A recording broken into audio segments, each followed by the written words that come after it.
The pre, okay. So, Cik Zakwan, I think I need to get it into the slide presentation mode so that they can see in full. Okay, hold on, Prof. We are trying to get the slide moving with Oh, okay, video. okay. Thank you. So while they're sorting that out, I think I can probably just give you an idea why risk assessment in clinical laboratory was chosen for this particular talk, and it's really mainly because I think everyone is getting the idea that there's going to be this migration now of the ISO 15189, where it's coming from the 2012 documentation and it's coming into the 2022.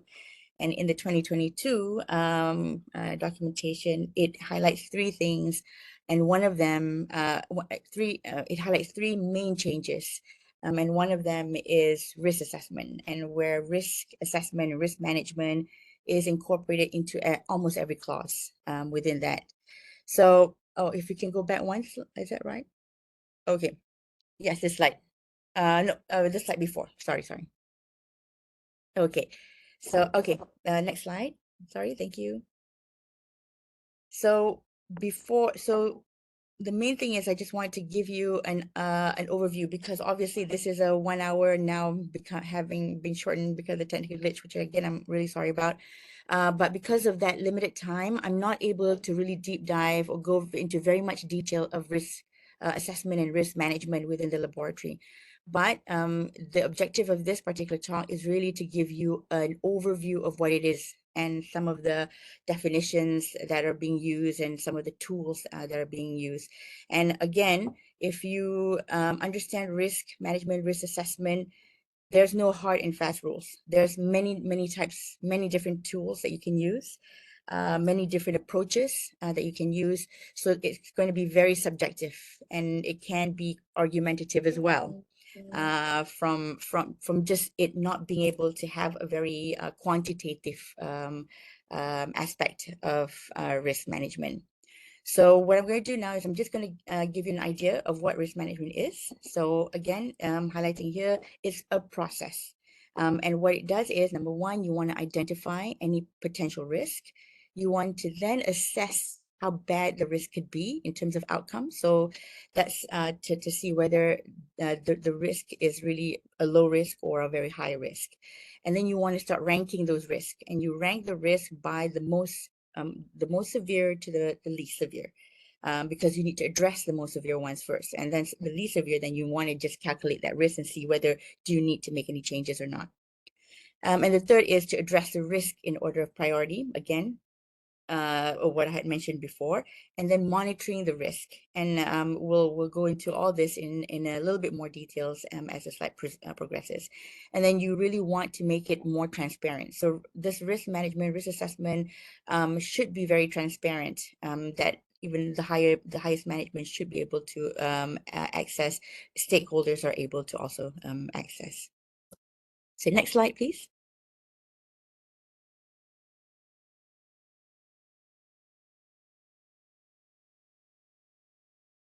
Can we move to the next slide? Okay, thank you. So the main thing now is risk management, risk assessment is an added work. So you've got to do a lot more steps now in terms of doing your normal processes, and now you're going to have to add in. So everybody might be wondering, yeah, well, why do we have to do this additional work? So this is really highlighting why we really need the risk assessment. Number one is really to ensure that your quality management system and your management is really in its good health, which means that processes can be quite seamless when you have this risk assessment and corporate risk mitigation plans. It could also be a legal requirement, and that could be applicable to some countries. And for us, in terms of our accreditation process, that's where we're mandated to actually do risk management. And if laboratories have very limited resources, because you don't have extra funds to be able to be extravagant with how you manage the laboratories. So with very limited resources, having a risk management really ensures that you have a very optimally working laboratory with whatever limited access that you have. And then, of course, compliance with accreditation programs like the ISO 15189 and College of American Pathologists. So we move on to what is risk. And the first thing about risk, if you can just click next, is that we need to define what it is. And it's really an uncertain event. It's something that has not happened yet, but you are picking up to say, hey, it could happen. So there's a potential there, and that could occur in the future. Next, please. And so a risk the implication of the risk is that it could prevent or delay in any of the achievements of your organization, your laboratory, in terms of its KPIs or laboratory indicators. So your set objectives within your laboratory. So it can significantly impact on that if it's not addressed.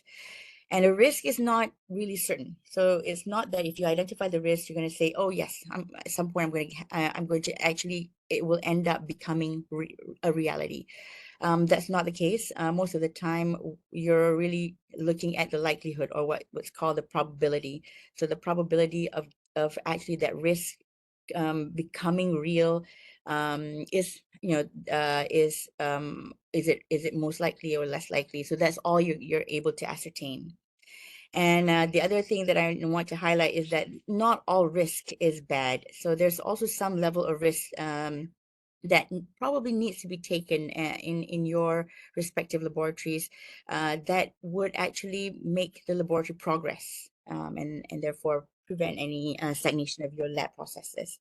So case in point, I would think in terms of risk not being bad is during the COVID pandemic, we had a very major issue, and we were shortage of testing platforms for the virus, and therefore that we're taking a risk that will actually, because you won't be following the protocol anymore.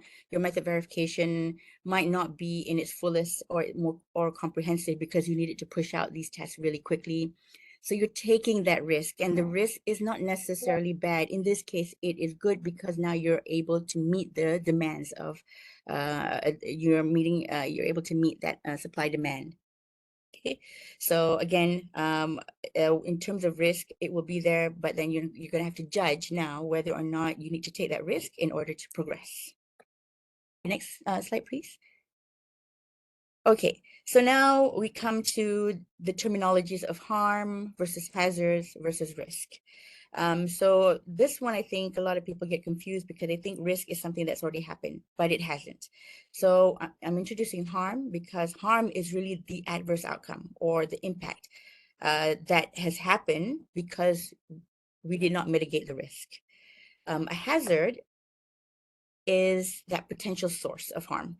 So what could be, in terms of the hazard, for example, you would have sample integrity. You're not complying with the sample integrity, and you can still run, you're still running the analysis. So in this case, your harm would be that you're going to get abnormal results, and the patient is going to be wrongly managed because of the sample integrity issue.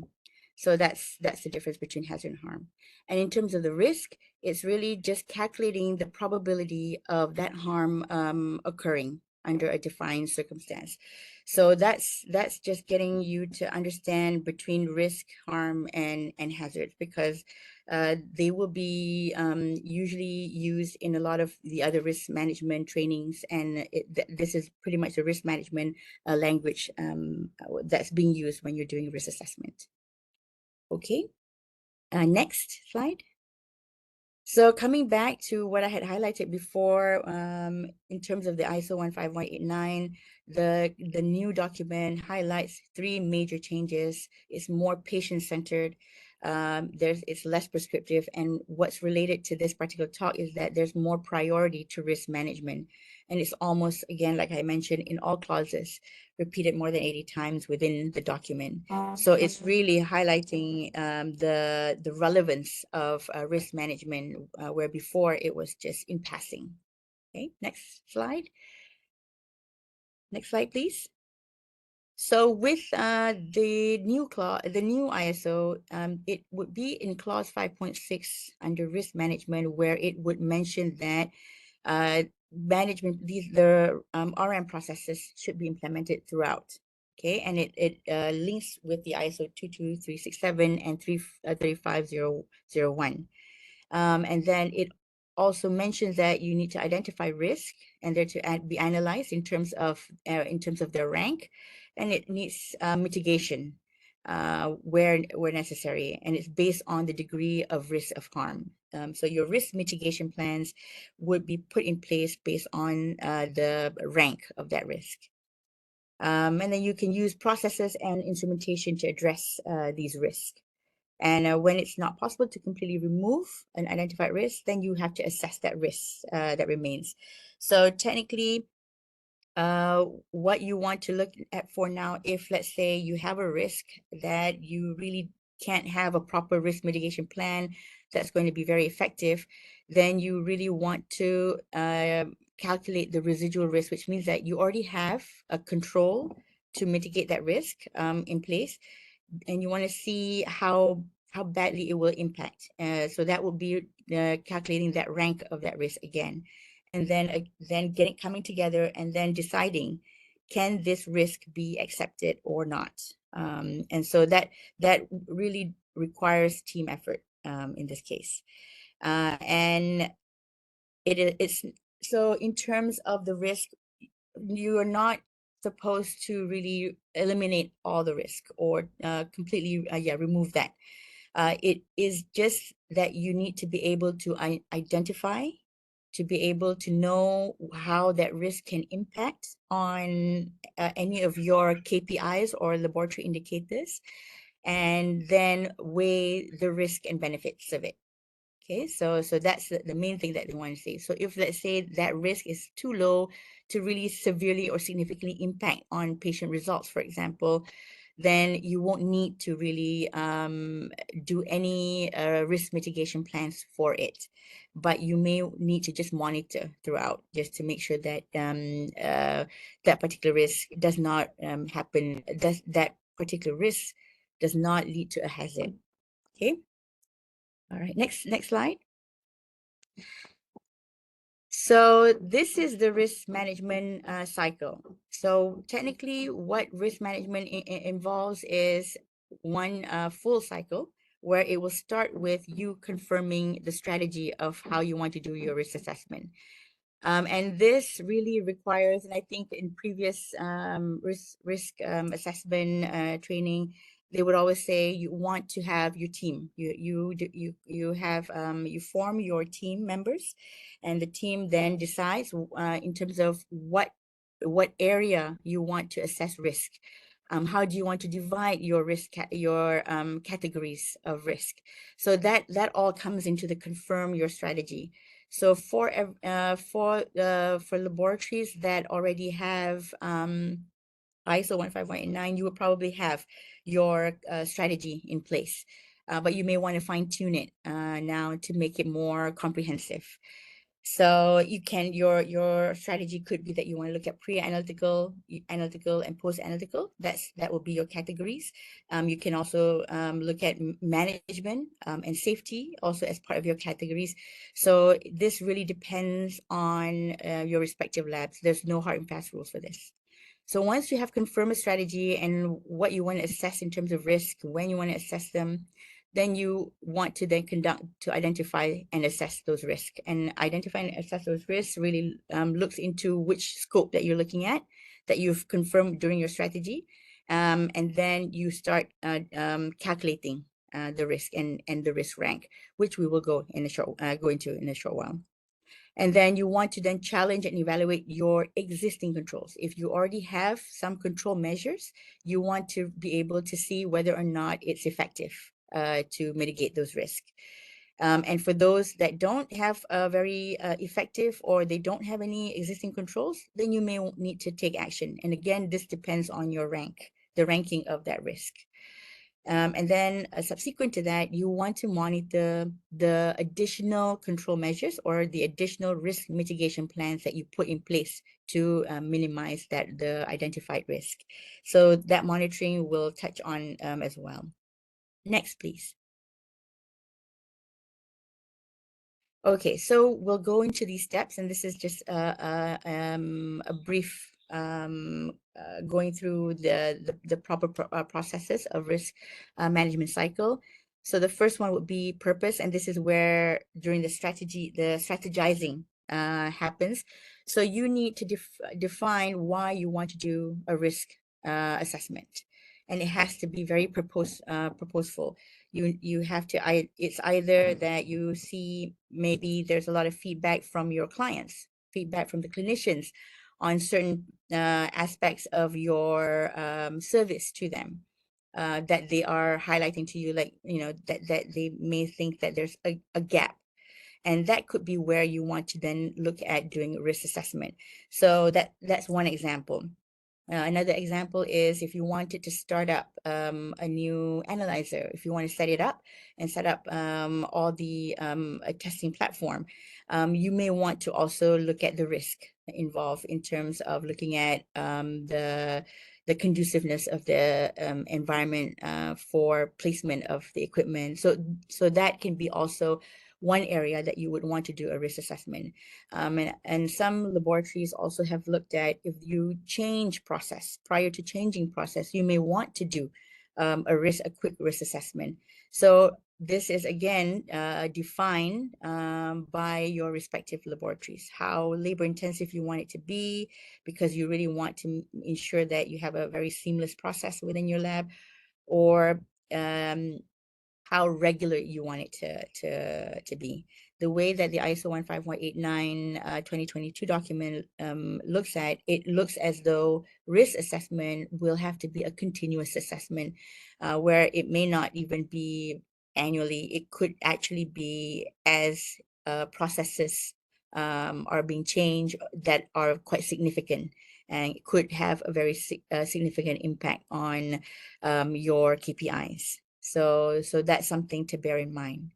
So obviously, when you look at the purpose first, you have your eagle eye view, which means you're looking from far, seeing exactly what is your mission and vision, and then you break it down to your objectives, and then you can have two approaches to doing your risk assessment.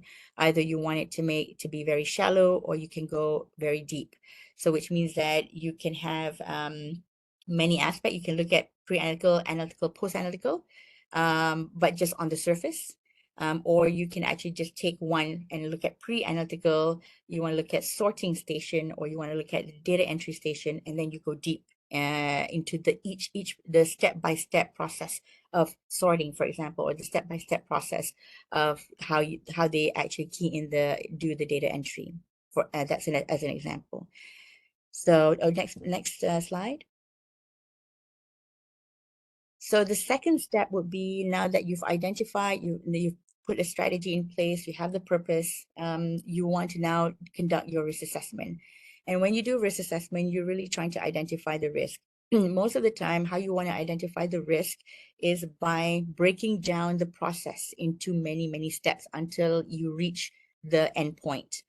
So for example, if you have, if you're looking at analytical, and you're looking at, sorry, if you're looking, for example, if you're looking at one particular instrumentation, you want to actually look at the process of what do you do, the day-to-day, the first morning maintenance.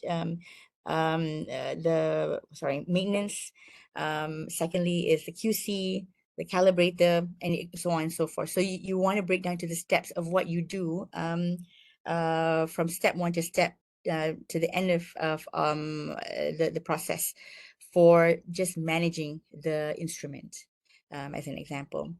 So again, you want to separate out those risks. So from that process, you will identify risk within those processes.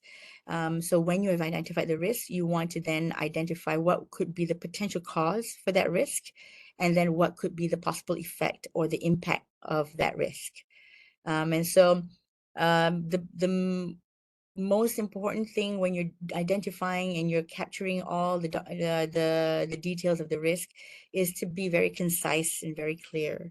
And how I would normally do to see whether or not whatever documentation that I've written down is concise and clear is for me to give it to another colleague and have him or her read it out to see if she or she can understand and translate it back to me accurately as I understand it.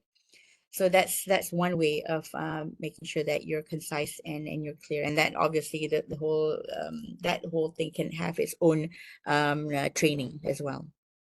Okay, next slide.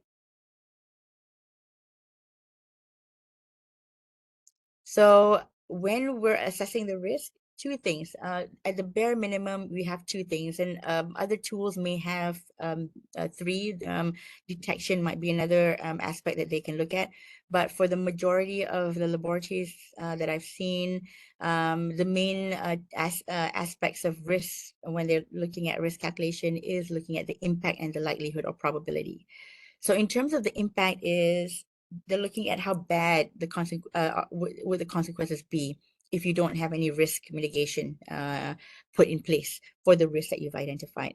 So that's one aspect that they look at, and the second one would be the likelihood or the probability. And obviously, you can probably you're probably going to question to say, well, hey, the risk hasn't, the event hasn't happened yet. How would I know what my likelihood is?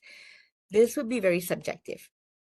So it's something that you can probably gauge in again having a very diverse discussion with your groups and even get outside opinions, so you get an idea of what could be the likelihood or probability. I think that there's a lot of publications out there as well that also reports on this. You can also have that as a reference point, but for the most part, the likelihood, the probability is something that you're just subjectively making a guess. Okay, next slide. Okay, so from determining the impact and the likelihood, you then will have to calculate the impact, the RPN, which is I can't remember now. Oh my goodness. But that would be to have that collectively and looking at the rank. So that's what we look at. We're now risk ranking them. So this is where once it's calculated, it will give you whether or not this is at high risk or moderate risk or at low risk. And then from there, you want to prioritize risk, obviously putting the high risk at your most priority. So that would be the most important to you, and the least important would be the one at low risk. And you also want to get the feedback from other members to see whether or not there's any other risk that may need to be prioritized that may not necessarily be high risk, that may still want to be prioritized, just in terms of for them knowing that there is a very good risk mitigation plan that can be put in place where you can improve the process. So, and then once you've prioritized, you then want to work your way from top to bottom. So you don't want to go, let's do the fastest one that we can close first, and then go back to the more serious case. Nope, you address a serious case first, no matter how complicated it can be, and then you move down the list. Okay, next, sorry. Yes. Okay. So now when you've already calculated that, you put it at a risk rank, then you want to challenge and evaluate your controls. So you want to see whether or not you have existing control measures first. If you have, then you want to see, okay, is it a policy, procedure, process, and that do they actually address the risk? And then is it able to reduce the impact or the severity of that risk? The second one is you want to really ask yourself, does that control, the existing control, work effectively? And how you want to assess whether they work effectively or not is to see whether or not that risk has become a harm or that risk has become a hazard. And that can only be done by pulling out your statistics. So that's why your laboratory indicators, the objectives of your laboratory that is tethered to your laboratory indicators, they're very crucial. And so, and whatever other information that you need to capture in order to convert that into something statistical that you can actually interpret in a way that can improve your laboratory processes. So when you have seen and you've got existing control measures, you want to recalculate that risk. And when you recalculate that risk, that becomes your residual risk after you've put in this control, after you have incorporated this control, existing controls within the risk assessment. So only your residual risk should be the one that you look at because that would already take into account the existing controls that you have, that the lab has already put in place. Okay, all right, next. So the next thing you do is once you've already calculated the risk, you've ranked the risk, and you've ranked the risk based on the residual risk because you've done the you've looked at your existing control measures. You now want to address and you want to take action for those serious risks, which means the ones that severe, high risk or moderate or low. The high risk or the moderate risk. So those are the ones that you really want to address. And again, it comes back down to, does it really have a significant impact? And I think for medical labs, it's always asking, would that impact the patient care? Or would that impact the clinician's decision? And if it goes wrong, then it will definitely cause problems for the patient. So those are the questions that you have to put into your mind when you're looking at the risk. So if, let's say, your risk, those very severe or serious risk, where your controls are either weak or there's no existing control measures, you would then want to look at the risk appetite. Now, this is another terminology within risk assessment, risk management, where it really looks at the amount or the type of that risk that your laboratory is willing to take in order to achieve your laboratory's objectives.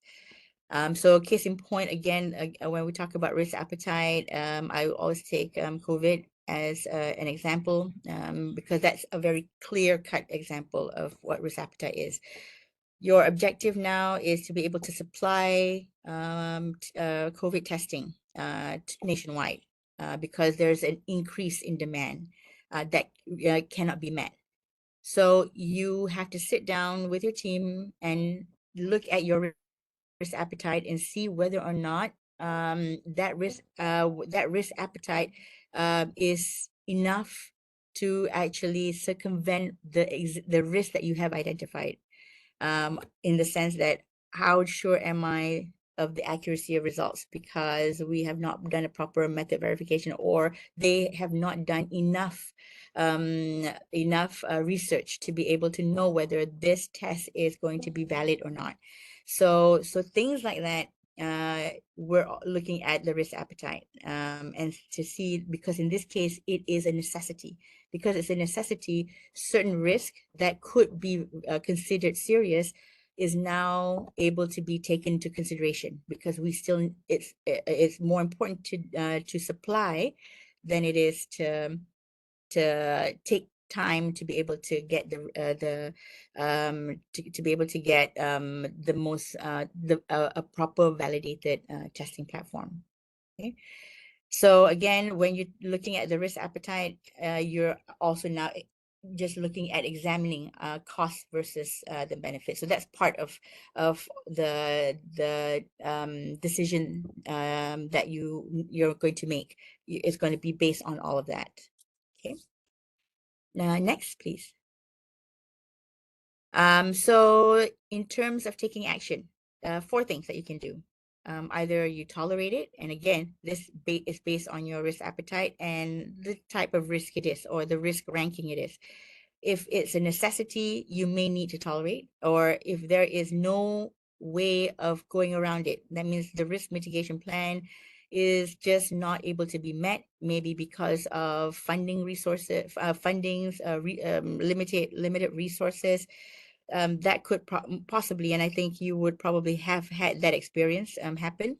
So then you want to consider, is this something that can be tolerated? Would it really have a very significant impact? So you'd have to reassess that. And again, this is not something where you would decide on your own. This is a collective decision.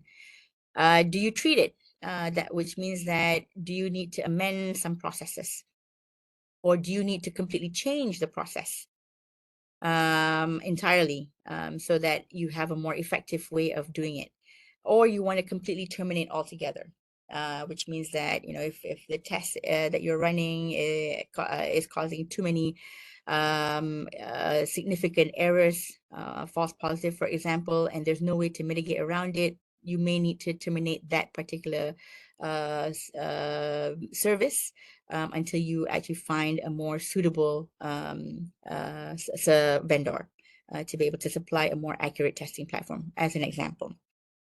So the choice of what you want to do in terms of the action depends, again, on your risk appetite and how significant that particular risk is going to impact on the patient care. Next, please. Okay, so you now want to monitor. So you want to review all the risk. And here, in general terms, you want to review these risks at least annually. But with the new guideline, it may be more frequent and it may be more continuous. The serious risk to be reviewed usually would be the one that's more often going to be reviewed, because it depends on the impact, again, the circumstances of that risk. And most of the time, and you would want to be able to report all these risks to your senior management or to the board, so that it becomes very transparent and they are aware of these risks, and how their decision will impact on those risks. Because a lot of the time, decision making, the power to decide really falls at the senior management or at the board of your respective institutions. And then you need to make a risk register. And this risk register needs to be also available to any stakeholders. And this is just to be able to show good governance and a lot of the transparency that's very crucial in risk management. Next slide, please. Okay, so there are multiple ways into which a risk can be categorized. And so your final categories depends on your lab. The goal is really to try and group the risks together into a theme. And so what I'll do is I'll give you some examples right now as how laboratories actually categorize their risk. The next slide. So one way, as an example of how they categorize risk, is they can look at environment, and that looks at the safety of the environment and whether it's conducive to run the laboratory within the space that it is at. So that's looking at environment. If you look at patients, then we're looking at the accuracy of results and the timeliness of the results. So the quality comes into that, just to ensure that your results are very accurate and precise. The clinical staff, and that's again your service to the clinical staff, whether or not the reporting is appropriate. So these are some of the, and then whether it's communicated effectively, whether panic values are communicated in a timely manner. So that comes in under clinical staff.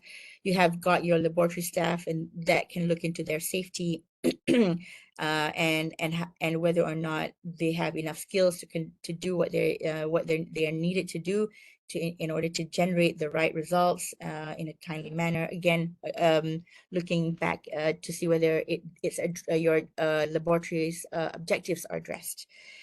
And then institution in a bigger context, and then out into the community.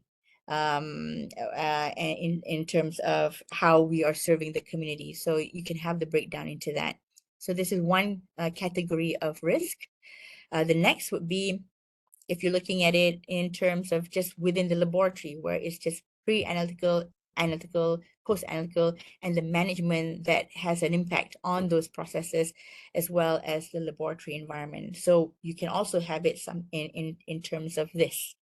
Next. And then if you're looking at the risk category again, we can look at just having equipment, and you have that as one risk category.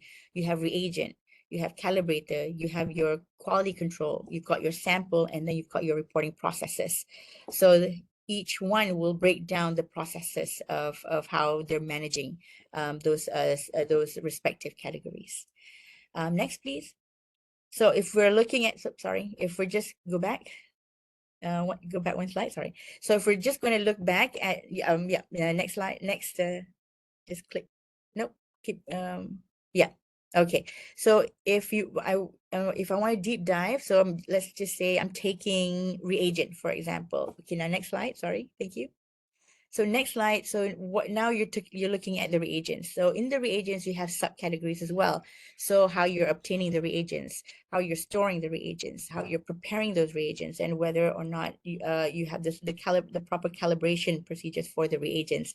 So all this can come into play. And so under storage, you can have wrong storage with the wrong conditions, wrong conditions for storage of the reagents, the wrong storage area, or the position of that reagent stored is wrongly done.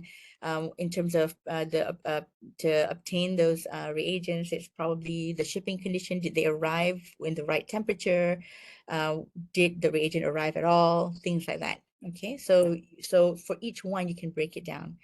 So that's how you can probably look at the categories. So again, I'm giving you examples. It is up to you and the laboratory to decide how you want to organize these categories. And at the end of the day, you just want to ask yourself, can I cluster this into a theme? Is there a theme? And then in the theme, can I break it down? Okay.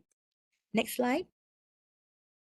So this is again another category of risk. This is now breaking down the categories of risk for safety. So if you want to have safety as part of the risk assessment, then you can break it down into these categories: biological hazard, chemical hazards, physical safety, ergonomic, or psychosocial hazards. And of course, in each one, you'd have your subcategories. Okay. All right. Next. So a risk register. So I had mentioned about a risk register, and what that is it's a management tool used to record relevant details relating to risk. Again, because this is a 1 hour session, in order to do a proper risk assessment training, you'd have to have a workshop, because they would deep dive into this. But this is an overview so that you get to understand exactly what it incorporates, what risk management incorporates. But you will need a tool. Okay, and there's many tools out there that are put forward, and a lot of times these tools sits in some form of Excel sheet, just because it's easy to configure the algorithm. It's easier to put in key in formulas and for it to auto calculate. So for the most parts, the tools will be in that format. And so you have this database of information on risk. And at the beginning, if no one's familiar at all, you can just work on keeping things very, very simple. So that all you need is, number one, you have residual risk, and then you calculate the residual, you have a risk that you want to identify. Before that, you have a risk category, and then you have identified the risk in those respective category. You want to know what is the impact of it, and what's the most likelihood of the probability of that, and then you will calculate the actual risk rank there. From there, you have got your residual. Then you're going to have to calculate your residual risk, which means that you now detail out what is the control that's already existing to try and reduce that risk. So if there is already a procedure or a policy in your control documents, they've already spelled it out there. You detail that in, and then you recalculate would this reduce it for even more, or is it not effective?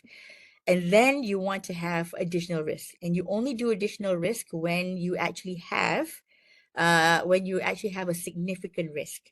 So if you have a significant risk, then you have to key in your additional risk, and your additional risk can be as long as it's detailed and but concise, so that anyone who reads your document can understand what it is that you actually plan to do to reduce that risk.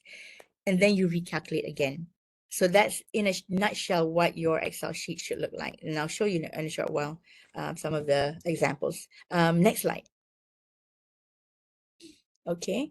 So again, in terms of components of the risk register, you need, number one, you have to have your hazards. Then you have the harm. What would that hazard lead to? Okay, a clear description of that. You have your existing controls. Do you have any mitigation plans already in place? Next. Then you want to calculate the impact, and usually that's on a scale of 1 to 5. And then the likelihood, and I'll show you in a little while the scales. And then next, you want to look at the weighting. So this is the risk ranking, or the RPN, and you calculate that based on your impact times your likelihood. And then you want to then have someone to own up to own to that risk. That means they take responsibility for that risk. So you can also delegate a risk owner. Next. Then you want to know, do I need to do further action? So your additional controls, which you need to act on. And again, this depends on the severity of the risk, where additional risk mitigation plans need to be placed. And then you have the data. The date. Your date is when you want to implement these additional controls. And then you also need to have some form of monitoring, and you can capture that monitoring within that particular Excel sheet. So, okay, next. So this is one example of a risk register. Okay, so they would have the area that you would look at, and then you'd have can't really see that. Can you all see this? So sorry. Would they be able to have my PowerPoint in PDF, Peter? They should, right? They would, right? Be able to, so that they can probably see, because I can't see what's there. 1 second. So you have, okay, so you've got the area. So in this particular lab, they looked at area, and then they looked at the process. Okay, so and then you have the risk that they've identified, and then they looked at the severity rating. Thank you very much for that. And then the likelihood, and then they actually do the risk rating, and the risk rating is just your severity times likelihood. And then they have the existing controls in place. So that calculate, and then after that, they recalculate that risk. And so this really calculates your residual risk. And then you will refer to a matrix, and I will show you in a short while. There is a matrix that you look at, and it should tell you whether the risk is significant, high risk, moderate risk, or low risk. And again, these risk registers, you will see all kinds. It can be very extensive, or it can be very simple. So if you're just beginning, you can keep it simple, but as you go along, you're going to realize that I want to see more of this. So eventually, when you get a hang of doing risk assessment, you will want to see more data. So when you want to see more data, you're going to start adding columns, and so your risk register will slowly expand. So my suggestion to you is you can start small first, and then you can expand it as you get comfortable to do it. Okay. And mind you, risk management is not something that we've been doing for a long time. This is still considered quite new, and so I think all of us are still learning in terms of how it's being done, because there's just so many different ways of doing it. Okay, next slide. This is another one. I could not put it into one slide, so I just broke it down. So it's one whole Excel sheet, and it will look something like this. They have got a hazard category where they also then subcategorize, which I have given the example before. And then you have what was the hazard identified, so that needs to be detailed out, and what sort of impact that it can happen. In this case, it could be falsely positive results, for example, or inaccurate results to the patients, and can impact patient management. So that will be the harm of the patient. And then you have your existing controls. Is there any processes involved that's actually helping to mitigate those risks that you identified? And from there you can calculate. So in this case, they don't calculate the inherent risk, they calculate already the residual. They look at residual risk already, and they're looking at the probability and impact, and then the RPN would be your risk rank. Okay, and then they then proceed to having additional controls. And in this case, the additional controls that they decided to put, they subcategorize it some more. So they have, do you need to change design? And it could be a physical design change. It could be a software design change. Whatever it is, that's the design that they need to capture if there's any change in that. They need to capture if there's any procedure or process change. So that would be captured under process change. If there needs to be additional training or a retraining or a specialized training, that would fall under the training category. So the laboratory has already subdivided that additional controls under the respective themes or the categories, but you don't necessarily have to. You can just keep it simple and remove all that and just detail out your additional controls, as long as whatever you write of additional controls addresses the risk that you have identified. Okay. And then you will recalculate the probability. What's the probability? It should be lower if your additional controls are appropriate. And then you would calculate the risk category again. And then the lab would also look at, is this acceptable or is it not? So the acceptability again is they're looking at the risk appetite. Because we want to achieve a certain KPI, there might be this risk involved. Would they have to weigh it out? Would the benefit of achieving the KPI be strong enough to consider taking that risk? Okay. Okay. Next slide. So this is how we look at the probability or impact. Detection, I'm not putting it in here because I'm trying to keep it simple. For some, the risk register has got probability, impact, and detection. We're just going to look at probability and impact.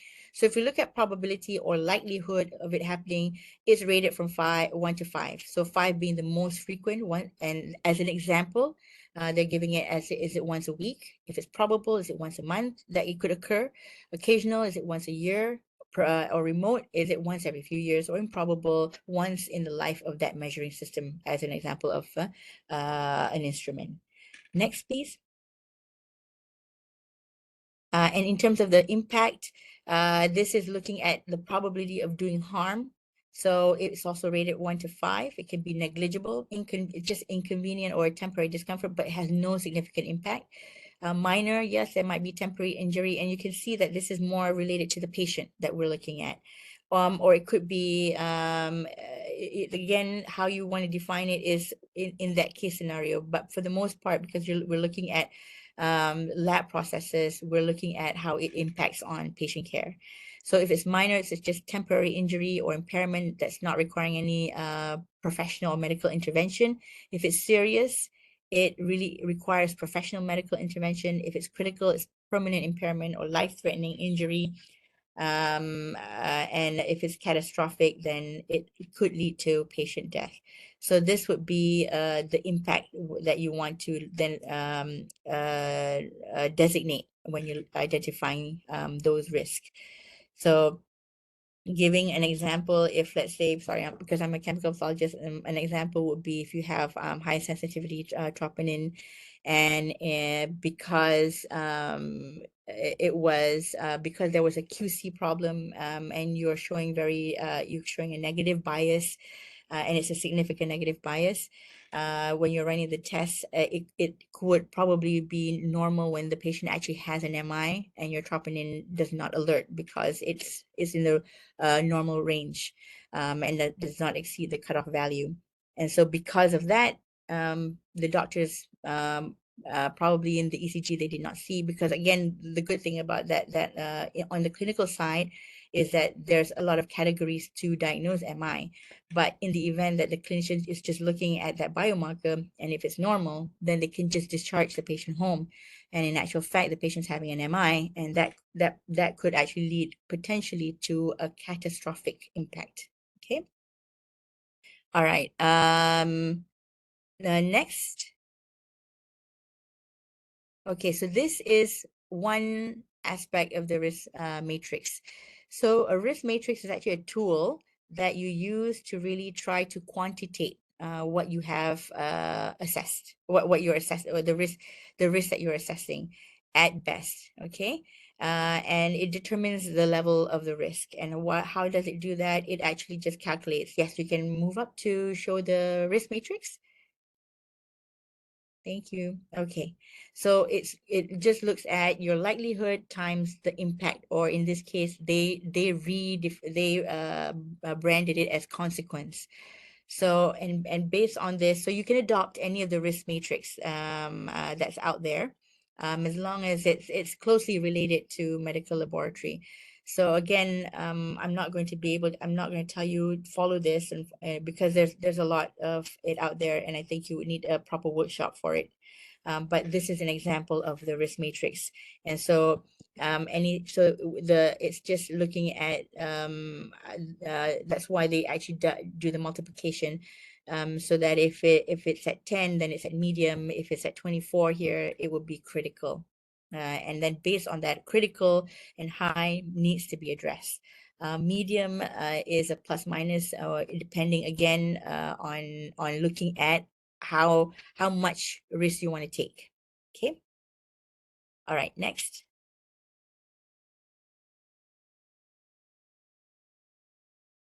Okay, so how do you want to monitor the risk for mitigation? Main thing is you want to do some spot checks. And this is you making a very proactive effort to maybe every if you're for example looking at trying to address data entry error, for example, you're trying to reduce the risk of data entry error, and you've put an additional step in place, where you have a second checker, for example, to monitor that. You want to spot check from time to time, maybe on a daily basis, and you don't want to have a very scheduled timeline. You want to make it very random so that nobody knows that you're coming to pick things, to pick up, to see whether processes are being followed. And so these are some of the things that you can do. You can set KPIs or laboratory indicators that reflect that risk that you've identified. Third is look in your internal audit. So you can do an internal audit, and your internal audit can specifically look at compliance of your risk mitigation plans. So these are ways that you can monitor. And in order to have tips for success, you need to really involve all levels of staff and management in the process. This is not something that you can do alone. This is something that you do as a team. Secondly, you want to check your controls are relevant and effective. So it's not just for the most part, you really have to do a lot of thoughtful processes when you're looking at when you're setting up your additional control measures. You want to really question whatever control measures that you have put down. Would it really effectively reduce your risk? So you need to really be honest. in that respect to see whether that could actually, that would be effective. So that again needs a team effort. So it might not just be you, because you might come up with it, and you might say, yep, this will, but you might be biased. So you might give it to your other team members and say, hey, can you have a look? Would this control measure be good at mitigating that risk? Okay. The other one is to ensure risk owner takes responsibility for that management of risk under their control. The risk owner at the bare minimum should be able to be able to control measures. You can't just give it to anyone without having a proper training for them so that they understand exactly what they need to do. And you need to focus on the risk cause, not on the harm or the potential hazard. It's mainly on what's the root cause that could lead to that particular harm or hazard. That's what you want to address, because your mitigation plan is addressing the root cause. Okay, next. So these are some of the common reasons why your risk management can fail. Number one is just poor compliance to any additional control measures that's put in place. And that could be because of poor communication to staff when you're making any changes in policy or procedures. The other one would be lack of top management support. If your top management does not understand lab and their laboratory requirements, that may be challenging to laboratories.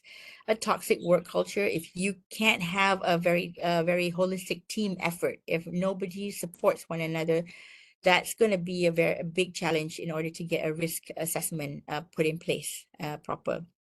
Lack of transparency. So if you're not very honest or open about any gaps that you identify within any processes within the lab, because you're trying to hide it because you don't want it to be implicated to you as you're not overseeing, that can also cause the risk management to fail, because the team is not seeing the whole picture. And then the other one would be the immature risk management program. So if that risk management from the get-go, from the start, where you want to strategize exactly what you want in your risk assessment, if that's not proper, then the whole structure then collapses. So these are the most common reasons why quite a number of risk management can fail. Okay, next. And in order to avoid these failures, you really just need to be able to prioritize early risk identification. Don't wait. So you can start now. You can start very crude until you get the hang of it, and then you can have a system in place.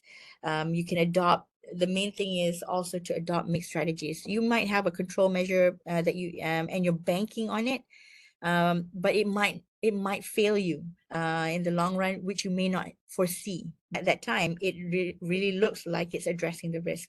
So some of the trainers would have mentioned that you would want to have many control measures in place if possible, because if one fails, then there's another one that catches it. So there's a lot of contingencies in terms of the risk mitigation plans.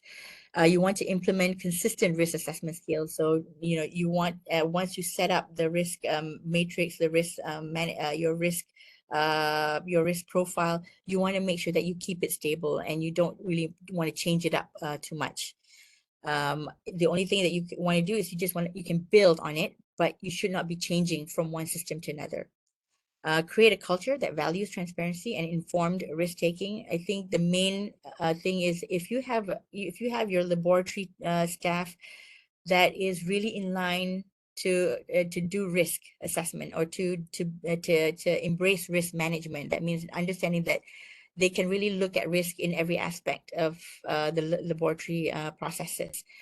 That would be really good, so that they understand the importance of it. So this, again, when you want to create this culture, is just really getting them exposed, having them involved in these activities, and having a lot of CMEs or training sessions that get them to understand, because with repetition, people will eventually embrace risk management and risk assessment.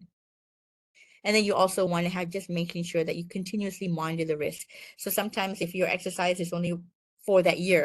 So you do a once a year and you do the whole process, the risk, and you're tabulating it. You might just put it aside and leave it.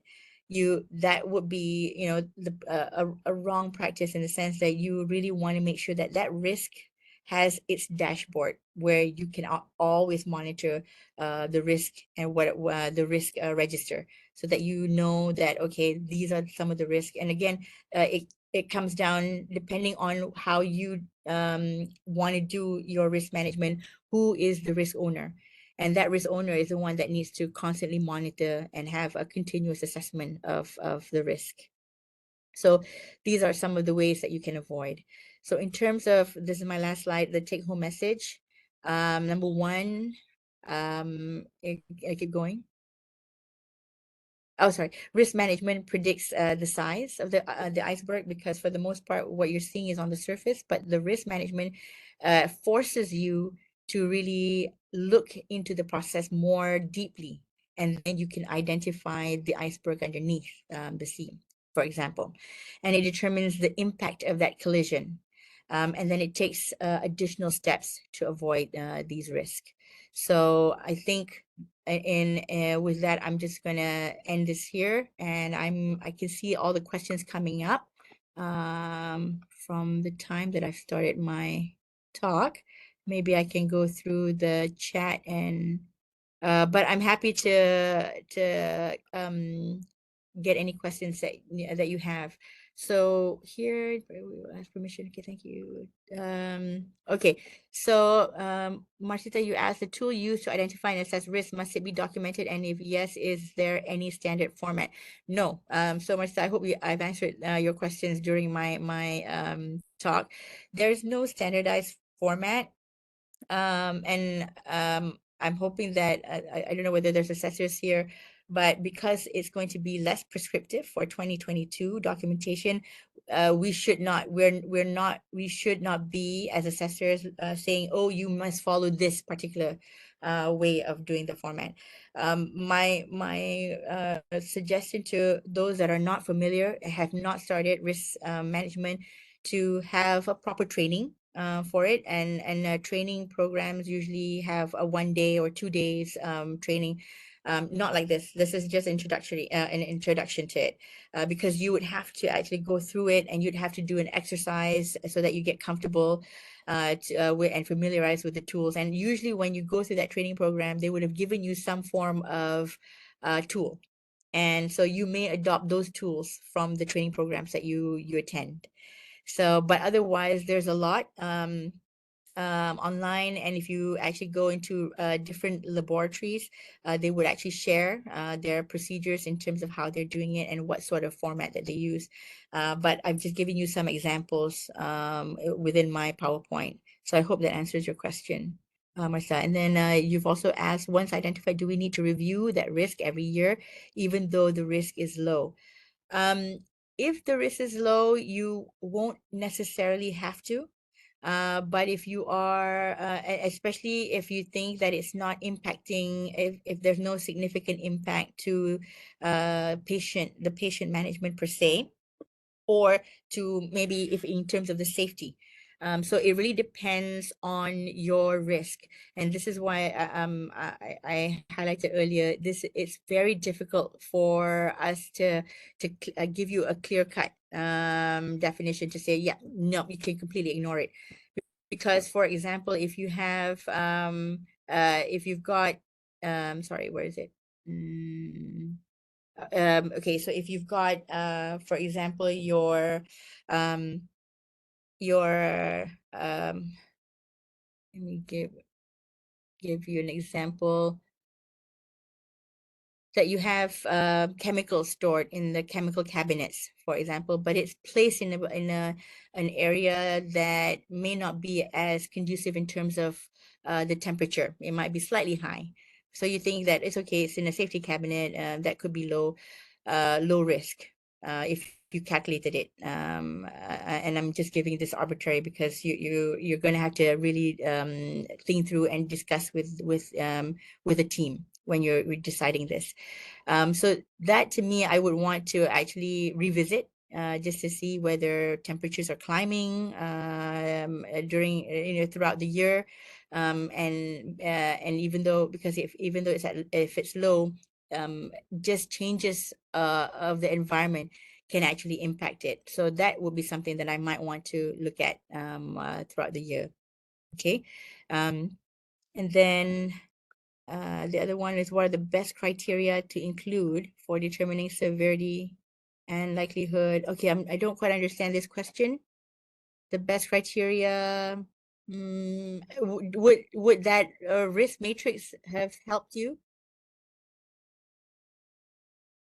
understand the criteria? So because the risk matrix would have given you that guidance of the examples of the likelihood, how often, and then the severity, how significant the impact would be. That would be the criteria. I hope that that particular risk, the risk category, the risk matrix would have helped answer that question. How an auditor define that the facility have sufficient risk assessment. Okay, so with risk, a sufficient risk assessment, again, we would look at how it really depends on the auditee and how much they understand the risk assessment that was conducted. And so for me, it would be more of when I'm looking at your your risk registry, I'm looking at, okay, why did you address the scope, or how, your risk category, depending on your risk category, why did you choose to do a risk assessment on that? So I need to know that you're doing something with purpose, and you're not just doing it for the sake of having a record. So that's one thing as an auditor that I would look at. And then if I look at the risk assessment, then I'm looking at what a risk that you have identified, and whether or not your existing control measures that you declare there is actually in place. So we want to validate against, is it really happening? And then your additional risk mitigation, we want to see, does that address your risk that you have you have highlighted, and then so all that comes into how we look at your risk assessment, and how efficient that is. But again, I think the lead assessor would probably, because they are the ones that's looking at it. And I know some of the lead assessors would actually look at how frequent you're doing your risk assessment, because most would deem risk assessment to be continuous. So again, it's not like a once a year exercise. It's really most likely that you are doing risk assessment throughout the year. And so how you're mapping out your risk assessment. You may even do a risk assessment that's unscheduled, just because, like I said, like I had mentioned before, you have a significant change that could significantly impact the patient results.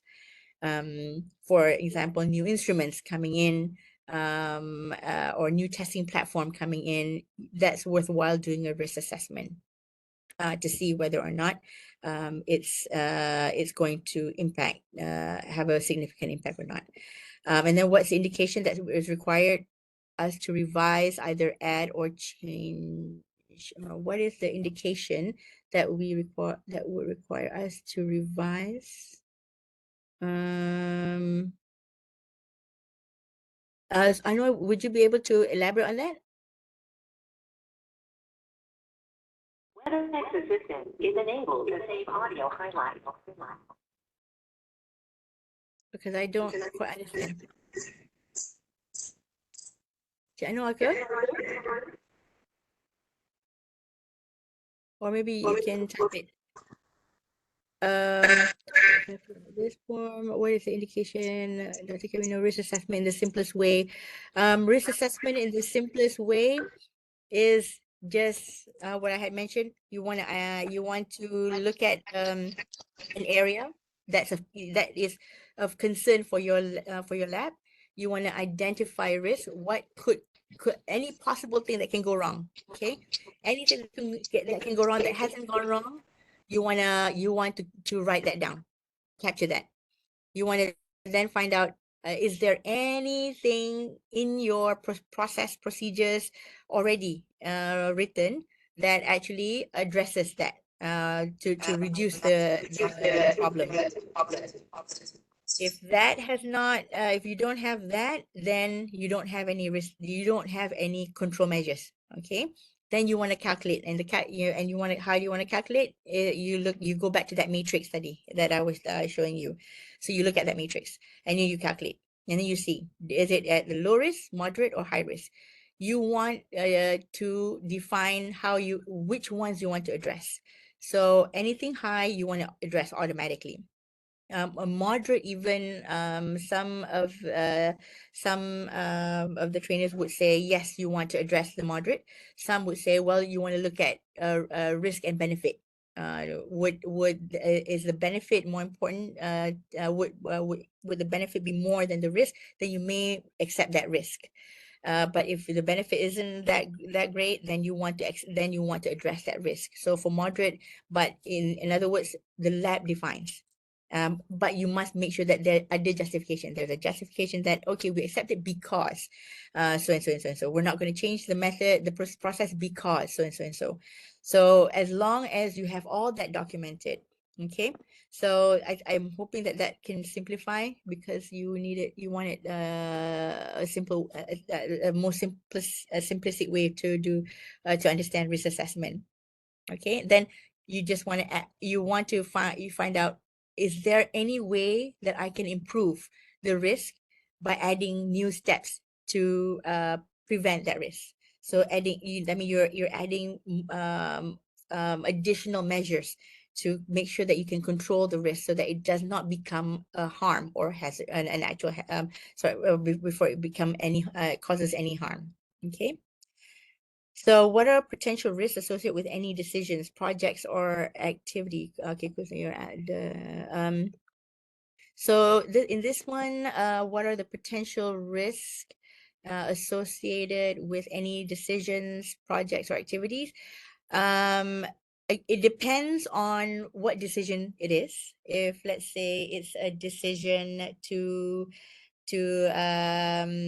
take up an instrument, and we want to say, okay, we're going to take this instrument A compared to instrument B, that decision. So if you're making that decision, you're going to say, okay, with this instrument that we want to take, what could be the possible risk? And the risk could be maybe delay in reaction time if there's a breakdown. So that's, again, when you say what are the risks associated with decisions, those are some of the things that come as an example. So it depends on what decisions that you're making, and in terms of projects or activities, in most cases, you're always able to identify risk, but it depends on how the specific how specific the activity is. So I can't really answer that, in a very specific manner, until I'm given an example of what decisions that you're talking about, or what projects, or what activities. Okay.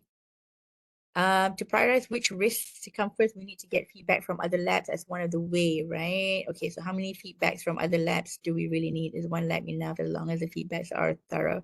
Yep. Again, to prioritize the risk, priority of the risk doesn't really look at the labs, but to look at feedback from other labs is actually to calculate your risk category first, which is like I had highlighted to you. It would be the probability or the likelihood of it potentially happening, and you times it by the impact. How bad would it impact the service or the patient care, etc. So that collectively, when you calculate it, and then you actually check back at the risk matrix at what score it is, that score will tell you high risk, severe risk, or low risk, depending on the matrix that you use, and that determines whether or not how you want to prioritize. Because after that, after you categorize those risks, you then want to push up the severe risk first.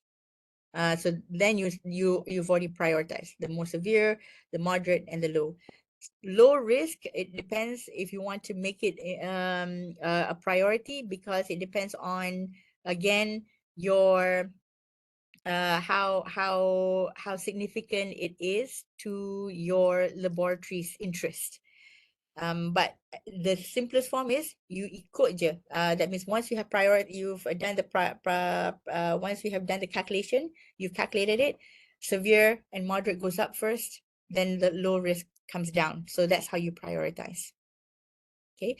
And in terms of getting feedback from other labs and things like that, that could be like, if you don't know how to assess the likelihood, what's the likelihood, you can ask the other labs, has this happened to you before? How often does it happen? And they can give you some feedback of that in that respect. Okay. Do we need to calculate the RPN for the risks that are not, or that does not occur yet in our lab? Okay, here's the thing. When you talk about risk, that's why I highlighted about the risk, harm, and a hazard, because a risk really has not happened yet. If it has already happened, it has already caused some form of harm or a hazard. Okay, so that's why when you say here, do we need to calculate RPM for risk that does not, you are trying to identify risk that has something that has not happened. That's what risk is by definition. If you look at back at my slides. So yes, you would need to. Okay. The probability again is just you engaging with other laboratories. Maybe for them the risk might not have happened to you before, but it has happened to them, and you can get their feedbacks. Like I mentioned also within my talk, I had highlighted that you can actually look at some of the references. Some of the laboratories would have published some of the data on top in terms of the non-conformances that have occurred in their laboratories and how they address those concerns. So you can extract that probability or frequency. Otherwise, you're guessing. So a lot of the times when you're calculating this, you are technically just guessing that, okay, this could happen in in that frequency. Do you have an example of a standard risk register? Yes, I think I've shown you my PowerPoint. We can't eliminate an environmental risk, for example, and turn out those risks are high risk and don't even have enough budget to deal with the risk. What are the options that we can do to reduce the risk? So now this one, I'm assuming, because at the laboratory, you only have so much control. So now if, let's say, you don't have that environmental risk, it is up to your head department or the head unit, I don't know, your head to be able to communicate with the top management, because top management can make big decisions. And it's them that needs to address that. And it is your leader in your laboratory that should be able to communicate effectively to the top management. And then again, in terms of addressing those risks, you may because again you'd have to give an example, because this is very general. You, in terms of the calculation, there might be some risk mitigation steps that you may take, which might not fully address the risk, but it could actually to some degree reduce it, so that even though it's severe, you can bring it down to maybe a moderate, for example. And that's something that you can also address. But ultimately, you'd have to escalate it to the right people that can actually make the change. Okay. What would be the best polite? What would be the best polite and sensible way to address the psychosocial hazard, since we might say this is a sensitive issue in one organization? Yes, it is a sensitive issue. And I think it's just being able to spell out the correct terminologies. So those are some of the things. And I think when we're talking about psychosocial, the whole mental health issue has now been out in the open. So there's a lot, we're now moving away from having that kind of mental health stigma. And for the most part, when we're looking at the psychosocial, and again, you have to understand, when you're looking at the risk assessment, we're looking at it as a technical format. It's technical. So you don't have to worry too much about the being polite and sensible, and for as long as you use the correct terminology for the mental health issues. I'm assuming this is mental health issues, right? Okay. Ya, so boleh tarik dia punya wire kan nih untuk digantikan untuk dengan Oh, sorry. Okay. tarik lah, Miss. Okay, so I'm going to move to the next one. Workload can be categorized as one of the risks. Yes, it can be in terms of the workload. So you in terms of you're talking about maybe a staff to workload ratio. Yes, those can also be incorporated into the risk. Risk assessment is just a component of risk management. Probably the organization. Okay. Okay, to all. Okay, I think that's it. In terms of questions, is there any more? What is the ideal frequency to do risk assessment? We don't have, there's no hard and fast rules, but the general concept would be on a yearly basis that at least once a year you would want to do a risk assessment. But the way I would see it is you might want to space out, because again, if let's say you break it down into different risk categories, then you can look at one risk category. You can cover those risk categories across the year, rather than to do one whole full spectrum in one particular session of the year. So that could be something that you can do in terms of spacing it out. And I think yes.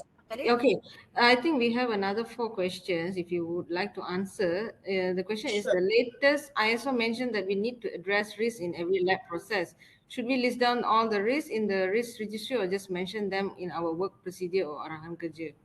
That's the... Sorry, what was the... I didn't hear that. I didn't catch. I'm so sorry, William. Can you repeat that?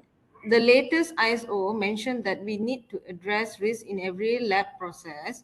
Should we list down all the risks in the risk registry or just mention them in our work procedure? You can in this case, I have to remind myself that this is not we can't be prescriptive. You can have it in the procedure. You can detail it out in the procedure that this is. So if we're looking at, so if it's either you define it in the procedure, and if you mean your risk registry, you want it to be simplified, and you just have, okay, this, what's the risk category, and then what is your risk, etc. That should be fine as well. That means, but you capture everything in your SOP or in your procedure, so that it details down the processes there, so that when you say we're looking at the risk category so and so, we're looking at these processes. You can. But for the most part, where I find it's easy to, the way I'm when I look at it is when you have it all captured in your risk registry. It's just that you fill it out as and when you are doing that particular risk category. This is just because it's all linked to only one database, so that you won't have to go from the SOP to the risk registry. But again, that's not the hard and fast rules.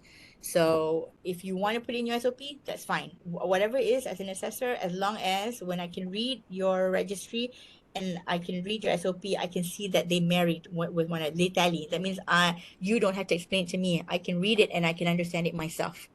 How you have come up with the risk registry. So your SOP needs to be it needs to be quite detailed in its procedure. Okay. Okay, another question is, there are going to be a number of causes that lead to a risk. How can we determine the exact root cause for the risk we are trying to mitigate?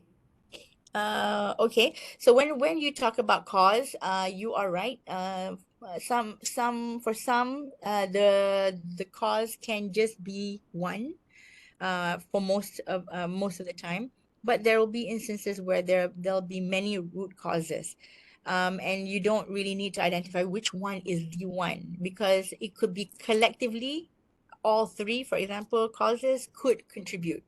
So you will probably want to list down those causes, and then address them accordingly.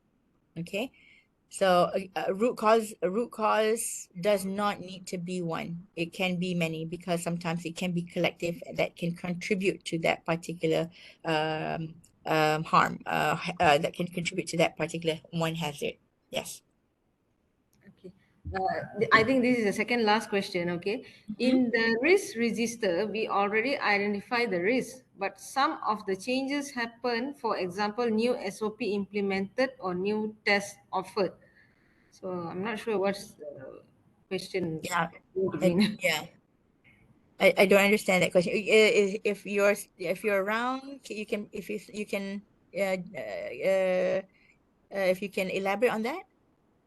Maybe I can go to the next question until unless they can type it in. Okay. The last question is it compulsory to have risk identified on each each analytical, pre-analytical, and post-analytical, or show that we have Assess. assessed this analytical, or just show that we have assessed this analytical? I think that's the question. Okay. So which means that instead of you want to break down to pre-ANA, ANA, and post-ANA, you want to have one theme saying analytical and all of that incorporated into it. If that is what you mean, then yes, that's fine. Because as an assessor, I just want to know, did you cover every aspect of lab process? Itu je. That's what I need to know. So how you categorize, how you put it as a theme, it's up to you. But I want to know, kalau let's say you say analytical, and then dalam tu you kata sample reception, sample processing, and then sample being referred to respective instrument, and then that sort of process. If yang tu semua ada, then I know, okay, pre-ana is incorporated into this. If let's say you just have the analytical, okay, first of day maintenance, and then the QC being run, blah, so and so forth, then I'll ask, okay, have you done pre-analytical?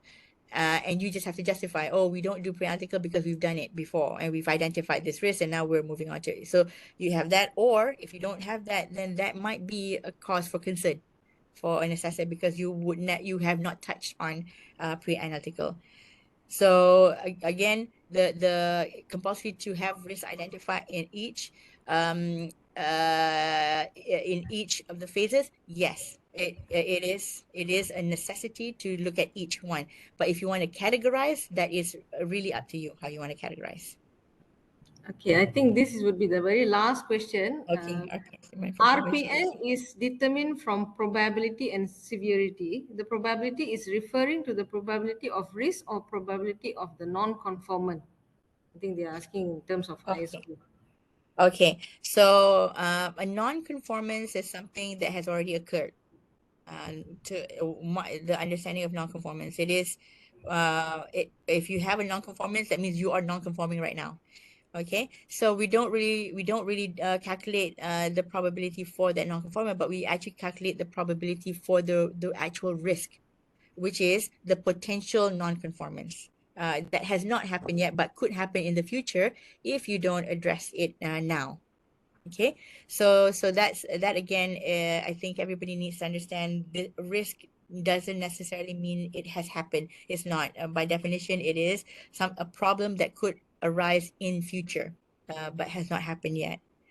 So I think that the very tricky part is really to be able to determine the probability or your likelihood, as well as I think impact is quite clear. You can imagine the impact that it can have to the patient, but not the probability is a bit tricky. Yes, I can understand. So this is why I think it's good to have a team, because then you get a very holistic perspective, someone, and then come to one solid conclusion.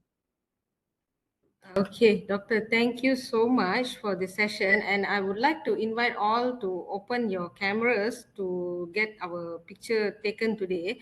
So for your information, Doctor, today our participant was 1,111 of them. And Okay. they actively participated, and actually they already put in about 18 questions for you. So I Yeah, think while this while is I was having the yeah, so I really hope I was able to give some clarity within the 1 hour time slot that I have. And again, I just have to remind everyone that this is just an introduction. In 1 hour, there's no way that you can really embrace risk management whole, as a whole. You would really have to have subsequent training because that has to go. You have to really deep dive in it. And I think you've had some training, right? And so whatever template you have from your whatever trainings, that's fine. You can adopt that. But I think for now, we want you to have a more continuous. This is, I think, what the lead assessors. I mean, as an auditee myself, that's what I'm hearing, that we want more continuous risk assessment processes happening rather than it being very tightly scheduled. So that's something that you may want to just think through in your respective labs and how to plan that out.